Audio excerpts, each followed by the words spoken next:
Nėštumas – tai ne Instagramo fotosesija su avokadu rankoje. Tai hormonų serialas be reklamos pauzių, be galimybės sustabdyti, kai pavargai. Į mano mitybą iki vaikų ir iki, kaip sakau, vyro buvo ne kažką, bloga, labai bloga. Šiaip, kad tik tai pliusas buvo, kad nevalgiau mėsos. Tai tikrai geriau jaučiausi, apie 5 metus nevalgiau mėsos. Mityba... Jeigu į darbą lėki, nespėjai, kavytės atsigeri ir viskas. Man atrodo, kad čia užtenka. Iš tikrųjų, čia blogai ir savo sveikatos kankinimas. Andželikos istorija laukiant jau antro vaiko primena vieną dalyką. Savimi dažniausiai pasirūpiname tik tada, kai jau per vėlu.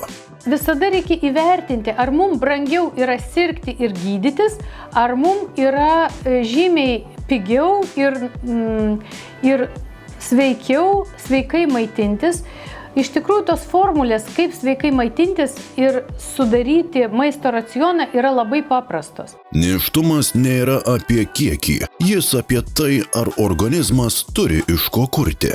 Nes ne kas kitas, o maistas, kurį mes dedame į burną, formuoja mūsų būtį. Tai, kas mes esame ir kokią sveikatą turime. Tai jeigu mes neišlaikome teisingo angliavandenio, baltymų, riebalų, skaidulų, mikroelementų, vitaminų balanso, tai be abejo viena ar kita savijautos būklė, sveikatos grandis ima ir sušlubuoja. Organizmas negamina stebuklų iš tuštumos. Nėštumas, gimdymas ir žindymas – tai vienas ilgas procesas. Andželikai šis supratimas atėjo per vėlai. Sveikai maitintis, čia yra pagrindas, bet tai yra labai sunku. Aišku, gal kas pripratęs, tai viskas yra gerai ir viskas fain. Aš tikrai nebuvau pripratus, pas mane buvo taip tarpsniais. Pusę metų gerai sveika mityba, viskas gerai, pusę metų vėl nieko, ypač jeigu vasara, tai išvis.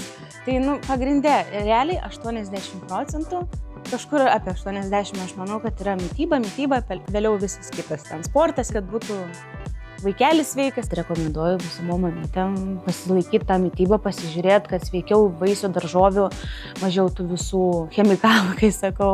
Svarbiausia, kad gautųsi mamytėm tai prisilaikyti, nes man nelabai gavosi. Tai, kas buvo iki pastojimo, nėštumo metu niekur nedingsta. Organizmas tiesiog pradeda tai rodyti. Labai daug kalbama apie vaikelio planavimą dar iki pastojimo.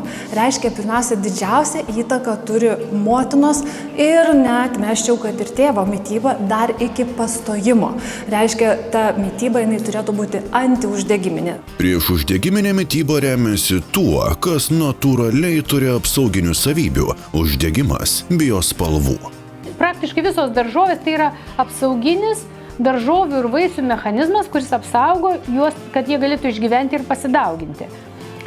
Ir pastebėta, kad žmonės, kurie vartoja šituos augalus, augalinius visus tuos apsaugos mechanizmus, pasisavina savo mūsų ląstelės, taip pat jos sugeba pasisavinti polifenolius, flavonoidus ir kitus įvairiausius ingredientus, kurie apsaugo ląstelę nuo oksidacinės pažaidos. Kas ta oksidacinė pažaida? Mityba, kurioje gausu antioksidantų ir polifenolių, nėštumo ir žindymo metu nėra mados klausimas. Tai ilgalaikė investicija į motinos ir vaiko organizmo atsparumą. Todėl Andželika pasirinko mokslu pagrįstą polifenolių derinį, sukurtą Jungtinės karalystės Kembridžo universiteto mokslininkų, kai kasdienė mityba nebepajėgia atlaikyti krūvio. Man būtent patiko augaliniai ingredientai. Juolab, kai aš anksčiau mėsos nevalgiau, tai aš tik paskaičiau, žiūriu, viskas čia sveikuoliška, augalinė. Aš daug nenumanau apie visus tos vitaminus, kaip sakau, aš anksčiau ir nevartodavau jų, bet aš pamačiau tos ingredientus, kad moksliškai patvirtinta, įrodyta, kad nuo vėžio irgi gelbėja, jeigu tu vartoji, kažkiek prisideda prie to, kad tu greičiau sveiktum. Tai man tas labai patiko ir aš iškart užkibau ant to. Antioksidantai, polifenoliai svarbus ne tik kūnui, jie reikalingi ir galvai, tada, kai stresas tampa kasdienybė. Aš net neįsivaizduoju, kaip moteris, kurios susitvarko vienu, aš neįsivaizduoju. Ne veltui anksčiau sakydavo, reikia to moterim paminklą pastatyti. Galvoju, nesuprasdavau, o dabar aš suprantu, nes tai yra kosmosas. Jeigu ne vyras, aš tai turbūt jau vasaros 5 būčiau, atsiprašom. Nu tikrai, aš iš vis po operacijos negalėjau, tai nejudėti, man sunku buvo labai, tai realiai pagrindė viską vyras darė, viską vyras. Jisai, aš turbūt mėnesį laiko net ir pampersų nekeičiau, tai sakau, tai tikrai buvo labai sunku ir pagarba tiem vyram, kur padeda moterim, kur daro viską, keičia, o moteris ilsisi. Tai ačiū ir vyrui, ir kitiem visiems vyram, kurie tai padeda, nes dėl depresijos tai labai lengva ją gauti, labai lengva gauti tą depresiją, ypač kai esi vienas, kad ir ne vienas, bet vis tiek. Aš, man atrodo, irgi gal minitą turėjau tokią depresiją. Ir kortizolis, ir progesteronas gaminasi iš to pačių cheminių medžiagų. Ir labai įdomus dalykas yra tai, kad kortizolis gaminasi iš progesterono. Progesteronas yra vienas svarbesnių hormonų, kuris balansuoja ir vyriškus hormonus, ir moteriškus, ir atsakingas už mūsų vaisingumą ir nuotaiką. Jeigu yra didelis stresas, jis virsta kortizoliu. Vadinasi, pirmas dalykas yra streso balansavimas. Nors suprantu, kad yra, kaip čia dabar pasakyti, nestresuok, ne? Neįmanoma nestresuoti, ne? Bet turbūt svarbiausia yra, kaip mes patiriame tą stresą ir kaip mes ar atpažįstame, kad esame strese ir ar mes leidžiame sau ilsėtis. Šitoj vietoje labai svarbu naudoti tuos klasikinius antioksidantus. Žindymo metu polifenoliai svarbus ne tik mamai, jie tampa vaiko imuninės sistemos dalimi. Turiu draugų, kurios sakė, kad net nenori, vien dėl ir savo išvaizdos nenori, dėl to, kad sako, po to bus kaip spanėlis. Tai va, bet aš visada kažkaip norėjau, visada galvojau, jeigu būsiu mamytė, tai būsiu ta, kuri maitins. Aišku, irgi ne per ilgai, kai būna maitina iki 3-4 metų, aš taip nenorėjau.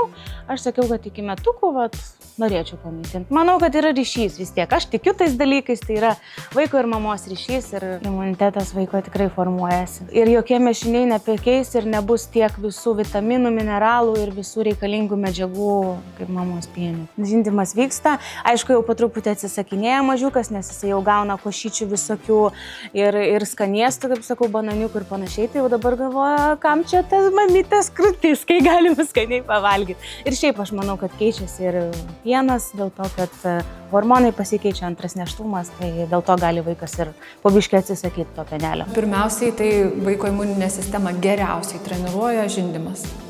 Ir visas būtinas medžiagas, tiek prebiotinės kultūras, kaip oligosacharidus, o būtent galakto-oligosacharidus iš motinos pieno gaunamus angliavandenius, kurie yra lengvai virškinami, gaudamas organizmas moduliuoja imuninę sistemą per žarnyną.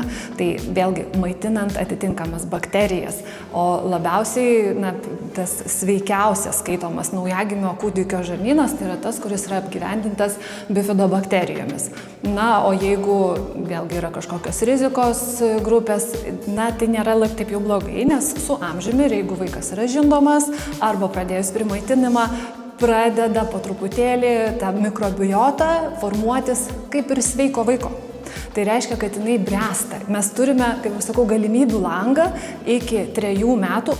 Dar pirmojo nėštumo metu Andželika pasirinko klinikiniais tyrimais įvertintą augalinį preparatą – brokolių, granatų, ciberžolės ir žaliosios arbatos derinį.